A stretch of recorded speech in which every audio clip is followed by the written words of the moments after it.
일본 대기업 미쓰비시 머티리얼 대표단이 오늘 미국에서 태평양 전쟁 당시 강제로 동원됐던 미군 포로들에게 처음으로 사과했습니다. 하지만 한국인의 강제 노역에 대해 사과할 의향이 있느냐는 질문에는 묵묵부답으로 일관했습니다. 네, 취재기자 연결합니다. 전준영 기자. 네, 국제부입니다. 예, 일본 기업이 부분적이나마 강제 노역에 대해서 사과한 게 처음이라고요? 네, 그렇습니다. 미쓰비시 머티리얼 대표단은 우리 시각으로 오늘 새벽 미국 로스앤젤레스에서 징용 피해자와 유족들을 만나 공식 사과했습니다. 미쓰비시 측에서는 기무라 히카루 상무 등 임원진이 대표로 나서 사과했고요. 피해자 측에서는 강제노역 당사자인 94살 제임스 머피 씨와 피해자 유족들이 참여했습니다. 미쓰비시 기무라 상무는 기자회견에서 2차 대전 당시 미국 징용 피해자 900여 명이 미쓰비시 탄광 등 4곳에서 강제 노역을 했고 그 과정은 혹독했다면서 미국 전쟁 포로들과 가족들에게 진심으로 사과한다고 밝혔습니다. 이어 세계 각국에 나가 있는 미쓰비시는 인권을 존중한다며 앞으로 이런 전철을 다시 밟지 않을 것이라고 강조했습니다. 이에 대해 강제노역 피해자인 머피 씨는 지난 70년간 이날을 기다려왔다면서 매우 기쁜 날이라고 소회를 밝혔습니다. 이어 다른 일본 기업도 과거 강제노역에 대해 사과했으면 좋겠다는 뜻을 밝히기도 했습니다.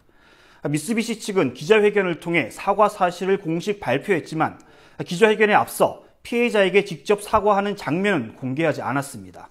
기자회견 내용을 직접 들어보시겠습니다. 三菱工業の事業を継承する会社として過去の不幸な出来事に同期的な責任を痛感しております。 This is a glorious day for one thing, because for 70 years we have wanted such action. 네, 사과를 했다는 부분은 어느 정도 좀 또 인정할 부분이 있지만 그런데 문제는 이 사과가 미국인에게만 국한되어 있다는 거 아니겠습니까? 한국인 피해자에 대해서는 사과할 계획이 없는 건가요? 네, 결론부터 말씀드리면 그렇습니다. 미쓰비시 측은 앞으로 기회가 되면 네덜란드 등 다른 나라 징용 피해자들에게도 사과할 계획이라고 밝혔는데요. 한국인 강제노역 피해자에게 사과할 뜻이 없느냐는 질문에는 일부러 뺀 것은 아니라는 등 명확한 답변을 피했습니다. 하지만 YTN 등 국내 취재진이 재차 한국인 피해자에 대해 사과할 뜻이 없느냐고 묻자 그 문제는 소송이 진행 중이기 때문에 언급하지 않겠다고 답변했습니다. 미국이나 유럽 국가들에 대해서는 사과하더라도 한국인 피해자에게는 사과할 뜻이 없다는 속내를 내비친 겁니다. 직접 한번 들어보시겠습니다. その件に関しては現在係争中のものでございますので、この場ではちょっとコメントは差し控えさせていただきたいというふうに思います。 오늘 기자회견에서는 일본군 위안부 피해자에 대한 질문도 나왔습니다. 이에 대해 전 일본 총리 자문역이었던 오카모토 유키오 사회이사는 전직 일본 총리 3명이 피해자들에게 편지를 보내는 등 이미 충분한 사과를 했다고 주장하기도 했습니다. 네, 미쓰비시가 왜 이렇게 미국에만 사과를 하고 나선 겁니까?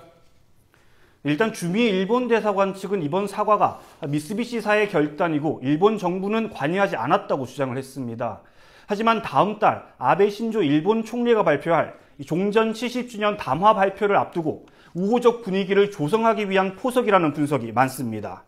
오늘 기자회견장에서는 미쓰비시의 기무라 상무와 강제노역 피해자의 머피 씨가 사과와 용서의 의미로 악수를 나눴는데요. 이 장면은 2차 대전 당시 강제노역 피해자에 대한 일본 대기업의 첫 공식 사과라는 의미 부여와 함께 미국 언론들로부터 큰 주목을 받았습니다. 이를 통해 일본 정부는 최근 과거사 부정이나 집단 자위권 법 강행 등으로 높아지는 국제사회의 비난 여론을 어느 정도 무마할 수 있을 것으로 기대하고 있는 것으로 보입니다. 하지만 한국인 등 다른 피해자들을 빼놓은 이번 행사에 대해 반쪽 사과라는 비판의 목소리도 높아지고 있습니다. 지금까지 국제부에서 YTN 전준영입니다.